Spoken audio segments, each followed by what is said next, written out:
প্রিয় দর্শক শ্রোতা, এমন দুইটি দরুদ শরীফের কথা বলবো, জীবনে একটিবার হলেও এই দরুদ শরীফের আমলটি করবেন।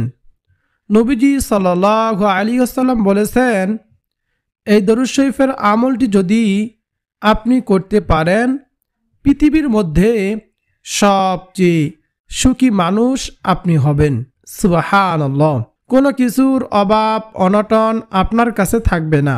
টাকা পয়সা, ধন দৌলত, মান সম্মান সব কিছু আল্লাহ রাব্বুল আলামিন আপনাদেরকে দিবেন। সুবহানাল্লাহ। যারা অসুস্থ আছেন তাদেরকে আল্লাহ সুবহানাহু তাআলা সুস্থ করবেন এবং এই পৃথিবীর মধ্যে আল্লাহ সুবহানাহু তাআলা আপনাকে সম্মানিত করে দিবেন এবং এই পৃথিবী থেকে যখন আপনি চলে যাবেন তখন কবরের মধ্যে যাওয়ার পর নবীজিকে দেখে জিজ্ঞাসা করা হবে এই ব্যক্তিকে। তখন নবীজি সাল্লাল্লাহু আলাইহি ওয়াসাল্লামকে আপনি কবরের মধ্যে দেখে চিনতে পারবেন ইনশাআল্লাহ। প্রিয় দর্শক, কবরটা হবে খুবই ভয়ঙ্কর। নবীজিকে যদি আপনি না চেনেন, আপনার স্থান হবে জাহান্নাম, নাউজুবিল্লাহ।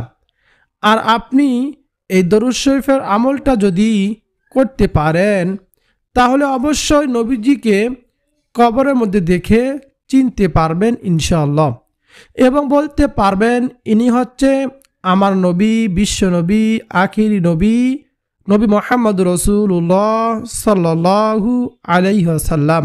এতটাই পাওয়ারফুল এই শ্রেষ্ঠ দরুদ শরীফ। তাই আমি আপনাদেরকে এই শ্রেষ্ঠ দরুদ শরীফের আমলটা সম্পর্কে বলে দেব। কবরের মধ্যে আপনাদের কোনো ভয় থাকবে না এবং যেই হাসরের ময়দানে মানুষ হাহাকার করে চিৎকার করবে, সেই হাসরের ময়দানেও আপনাদের কোনো ভয় থাকবে না এবং হাসরের ময়দানে আল্লাহ রাব্বুল আলামিন আপনার হিসাবটা একেবারে সহজভাবে নেবেন। সুবহানাল্লাহ। এই দরুদ শরীফটা যদি আপনি পাঠ করতে পারেন, দরুদ শরীফের আমল যদি করতে পারেন ইনশাআল্লাহ। কিন্তু একটি শর্ত হলো, শুধু দরুদ শরীফ পাঠ করলেই হবে না, পাশাপাশি আপনাকে নবীজির সুন্নত এবং আল্লাহ সুবহানাহু তাআলা ফরজ বিধানগুলো পালন করতে হবে। দেখা গেল যে আপনি নামাজ পড়লেন না, রোজা রাখলেন না, শুধু দরুদ শরীফ পাঠ করলেন, হাসরের ময়দানে আল্লাহ সুবহানাহু তাআলা আপনাকে ডাক দিয়ে ডাকার পর আপনার চেহারার দিকে তাকাবে এবং আমলনামার দিকে তাকাবে। তাকিয়ে আল্লাহ রাব্বুল আলামিন বলবেন, যাও বান্দা, তোমাকে আমি ক্ষমা করে দিলাম। সুবহানাল্লাহ। তখন আর কোনো প্রশ্ন করবেন না। এই দরুদ শরীফের দৌলতে ওসিলায় আপনি বিনা হিসাবে হাসতে হাসতে জান্নাতের মধ্যে প্রবেশ করবেন ইনশাআল্লাহ, যদি আল্লাহ সুবহানাহু তাআলা দয়া করেন। তাই আমি আপনাদেরকে অনুরোধ করে বলবো, অবশ্যই এই দরুদ শরীফের আমল করবেন। যে কোনো দরুদ শরীফ পড়লেই তো লাভ, কিন্তু এই দরুদটা পড়লে স্পেশাল লাভ। এটাই দুনিয়ার মধ্যে আল্লাহ সুবহানাহু তাআলা আপনাকে সুখে রাখবে, সম্মানিত করে দিবে, যে সম্মানের জন্য সবাই পাগল, যে সুখের জন্য সবাই পাগল। কিন্তু মানুষ জানে না যে নবীজির দরুদের মধ্যে যে সুখ আছে, যে শান্তি আছে। একবার নবীজি সাল্লাল্লাহু আলাইহি ওয়াসাল্লাম ওয়াদা করে বলেছেন, এই দরুদ শরীফটা আপনি একবার পড়বেন আর সঙ্গে সঙ্গে নবীজি রওজা পাকে ফেরেশতারা আপনার নাম, আপনার বাবার নাম, আপনার ঠিকানা সহকারে নবীজি রওজা মুবারকে ফেরেশতারা পৌঁছায়া দিবে। সুবহানাল্লাহ। এবং সঙ্গে সঙ্গে আপনার মর্যাদা আল্লাহ তাআলা 10 গুণ বৃদ্ধি করে দিবেন এবং সঙ্গে সঙ্গে 10টি রহমত আপনার উপর নাজিল হবে এবং 10টি গুনাহ ক্ষমা হয়ে যাবে। সুবহানাল্লাহ। এবং 10টি নেকি আল্লাহ সুবহানাহু তাআলা আপনার আমলনামার মধ্যে দিয়ে দিবেন। সুবহানাল্লাহি ওয়া বিহামদিহি। দরুদ শরীফ পাঠ করার যে কত ফজিলত আমরা অনেকেই জানি না। তাই আমি আপনাদেরকে বলবো, নবীজির উপর দরুদ শরীফ আপনারা বেশি বেশি পড়বেন। আপনারা এই দরুদ শরীফটা প্রতিদিন সকালে 100 বার পড়বেন। যদি দিনে পড়তে না পারেন তাহলে রাত হলেও পড়বেন। আর পড়তে মনে না থাকলে কোনো সমস্যা নেই, যখনই মনে হবে তখনই আপনি এই দরুদ শরীফের আমলটি করবেন। ছোট একটি ঘটনা আমি আপনাদেরকে বলবো যে দরুদ শরীফ পাঠ করার যে কি ফজিলত, কিভাবে আল্লাহ সুবহানাহু ওয়া তাআলা এই দরুদ শরীফের ওসিলায় আমাদেরকে মাফ করবেন। আর দরুদ শরীফ বেশি বেশি পাঠ করলে নবীজি সাল্লাল্লাহু আলাইহি ওয়াসাল্লাম তার ওই উম্মতকে কি পরিমাণ ভালোবাসেন, মহাব্বত করেন, একটি ঘটনা শুনলে আপনি তা বুঝতে পারবেন। ঘটনাটি হলো, একজন বালক যুবক হজের মধ্যে গিয়ে তিনি সব জায়গার মধ্যে শুধু দরুদ শরীফ পড়তেছেন। একজন বালক যুবক হজের মধ্যে গিয়ে তিনি সব জায়গার মধ্যে শুধু দরুদ শরীফ পড়তেছেন। বড় একজন আলেম হযরত নোমান শিবলি রহমতুল্লাহি আলাইহি তিনি বলল, হে বালক, তুমি সব জায়গার মধ্যে দরুদ শরীফ পড়তেছো কেন? হজের মধ্যে অন্য অন্য দোয়াগুলো আছে, তুমি কি সে দোয়াগুলো পারো না? সে বালক বলল, হুজুর, আমি সব দোয়া পারি, তারপরও আমি দরুদ শরীফ পড়ি। হুজুর বলল, কেন বালক, আমাকে বলো তো।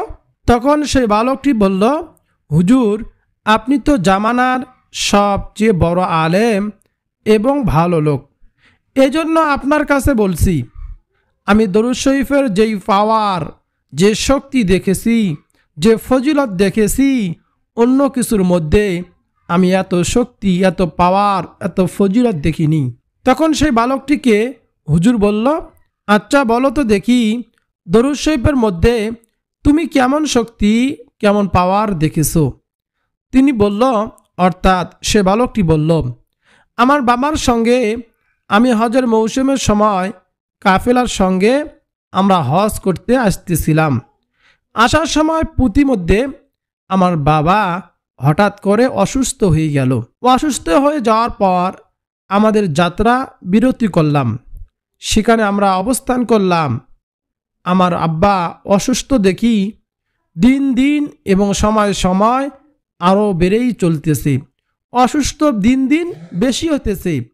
এই জন্য আমাদের কাফেলার মধ্যে আমাদের সঙ্গে যারা ছিল এক দলের মধ্যে তারা বলল যে, হে বালক, তুমি তোমার বাবার, তোমার আব্বুর খেদমত করো, সুস্থ হলে তুমি রাস্তা দিয়ে চলে আসো, আমরা চলে যাই মক্কাতে হজ করার জন্য, তোমরা আস্তে আস্তে আসো। তখন সে বালকটি বলল, আমাদের কাফেলা লোকজন সবগুলো চলে গেল এবং আমি আমার আব্বুর খেদমত করতেছিলাম। হঠাৎ করে আমার আব্বুর অসুস্থ আরও বেড়ে যায় এবং হঠাৎ করেই দুনিয়া থেকে বিদায় নিয়ে চলে যায়, মারা যায়।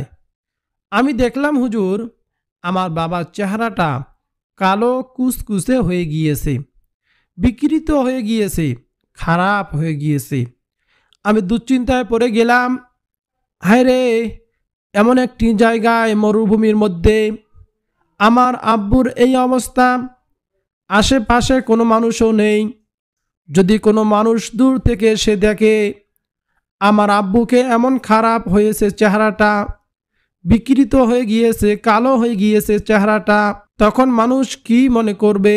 তখন তিনি, অর্থাৎ বালকটি কান্না করতে করতে বাবার চেহারার মধ্যে কাপড়টা দিয়ে অজান্তে কান্না করতে করতে সেই জায়গার মধ্যে মনের অজান্তে ঘুমিয়ে গিয়েছে। তিনি বললেন, অর্থাৎ বালকটি বলল, আমি ঘুমের মধ্যে দেখলাম একজন সাদা জুব্বা, সাদা পাগড়ি পরে আমার আব্বুর কাছে আসলো। আসার পর আমার আব্বুর মুখ থেকে কাপড়টা আলাদা করলো, সরালো। সরানোর পরে আমার আব্বুর বিকৃত খারাপ চেহারাটা, কালো চেহারাটা তিনি তার হাত দ্বারা হাতটাকে মুছে দিলেন, হাতটাকে বুলিয়ে দিলেন, মুছে দিলেন। মুছে দেওয়ার সঙ্গে সঙ্গে, বলে দেওয়ার সঙ্গে সঙ্গে আমার আব্বুর চেহারাটা নূরে নুরানি হয়ে গেল। সুবহানাল্লাহ, সুন্দর হয়ে গেল, চোখ ঝলমল করতেছিল। তখন আমি স্বপ্নের মধ্যেই বললাম, আপনি কে? তিনি চলে যাচ্ছিলেন। আমি পিছনের দিক দিয়ে গিয়ে বললাম, আপনি কে বলে যান আমাকে, কারণ এমন কঠিন সময়ের মধ্যে আমরা বিপদের মধ্যে পড়ে গিয়েছি, আর আপনি আসলেন, এসে আমার বাবাকে সাহায্য করলেন, আমার বাবার চেহারাটাকে আপনি সুন্দর করে দিলেন। আপনি কে? আপনার পরিচয় আমি জানতে চাই।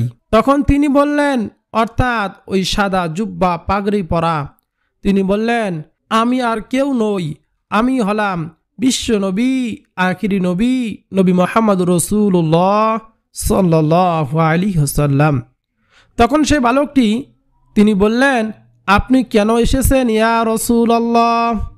তখন তিনি বললেন, অর্থাৎ ওই সাদা জুব্বা পাগড়ি পরা, তিনি বললেন, আমি আর কেউ নই, আমি হলাম বিশ্বনবী, আখিরি নবী, নবী মুহাম্মদুর রাসূলুল্লাহ সাল্লাল্লাহু আলাইহি ওয়াসাল্লাম। তখন তিনি বললেন, অর্থাৎ বালকটি বলল, আপনি কেন এসেছেন ইয়া রাসূলুল্লাহ? আপনি নিজে চলে এসেছেন কেন? আল্লাহ রসুল সাল্লাল্লাহু আলাইহি ওয়াসাল্লাম তখন বললেন, তোমার বাবা দৈনিক দিন 100 বার দরুদ শরীফ পড়ে, রাতে 100 বার দরুদ শরীফ পড়ে। আজকের দিনে তা আমি পেয়েছি, কিন্তু রাতে তা পাই নাই।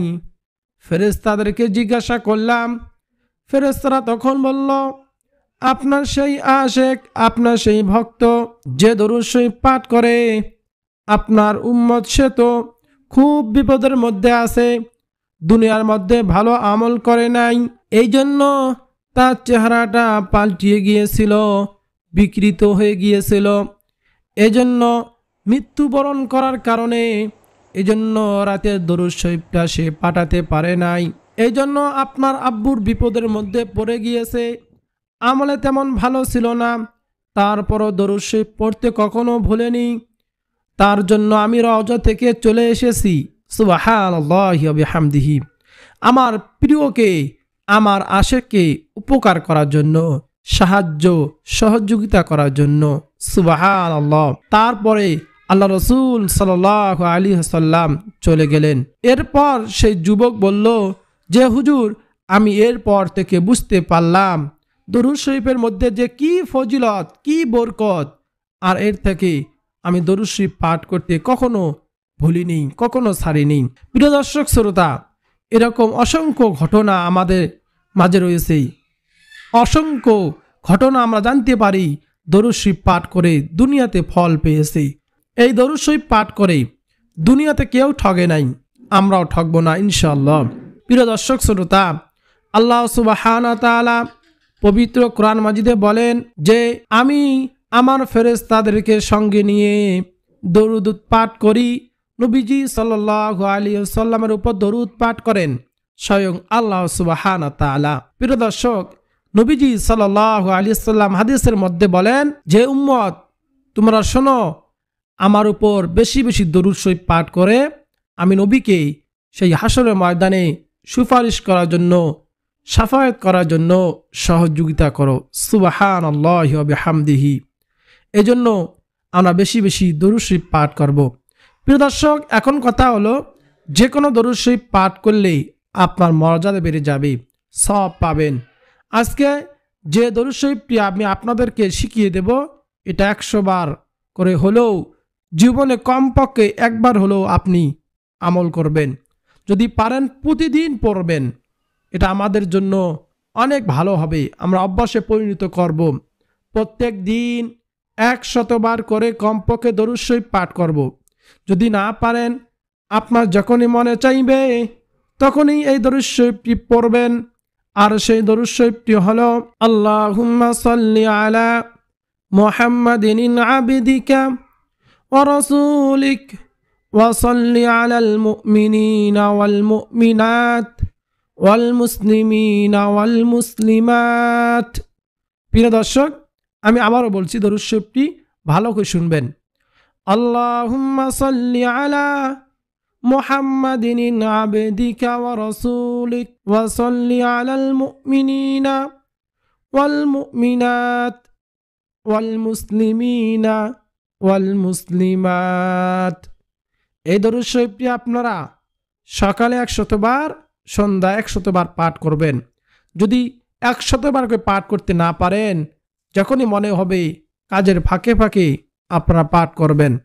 তারপর দ্বিতীয় নম্বরে দরুদ শরীফটি হলো আল্লাহুম্মা সাল্লি আলা মুহাম্মাদিন ওয়া আলা আলি মুহাম্মাদ কামা সাল্লাইতা আলা ইব্রাহিম ওয়া আলা আলি ইব্রাহিম ইন্নাকা হামিদুম মাজিদ।